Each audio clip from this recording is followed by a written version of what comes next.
Браво, браво, девчонки! Музыкальную эстафету и микрофон принимает Ринат Салихьянов, который уже выходит на эту сцену.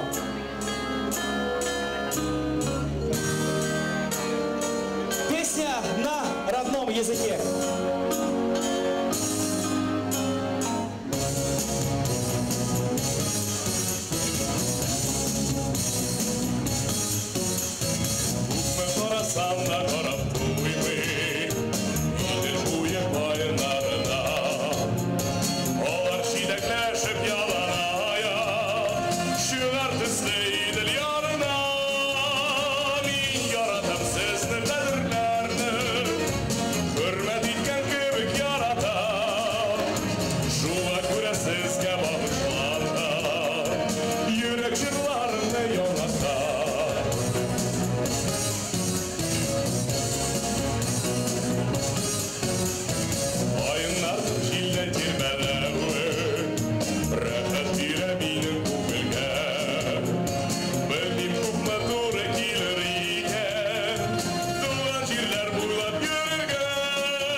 И снова добрый вечер всем, кто любит хоккей. Мы приветствуем всех болельщиков, которые наблюдают за нашей интернет-трансляцией. Мы приветствуем всех болельщиков Нефтекамска, которые находятся в Ледовом дворце. И те, кто не смог достать билета на сегодняшний матч, и наблюдают за ходом сегодняшнего поединка на экранах своих телевизоров на канале ЮТВ.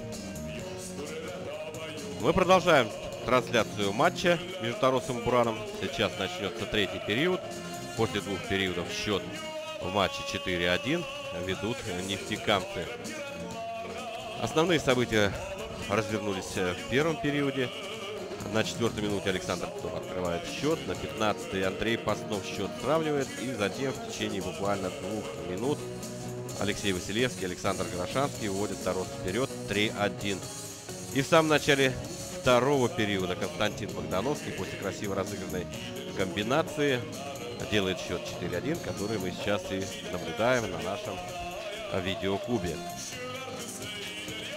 По броскам Тарос нанес поворотом Дениса Черепанова, который после первого периода заменил в рамке ворот Артема Столетова 9 бросков, и Буран нанес 7 бросков по воротам, которые неизменно в плей-офф защищает Владимир Сахацкий.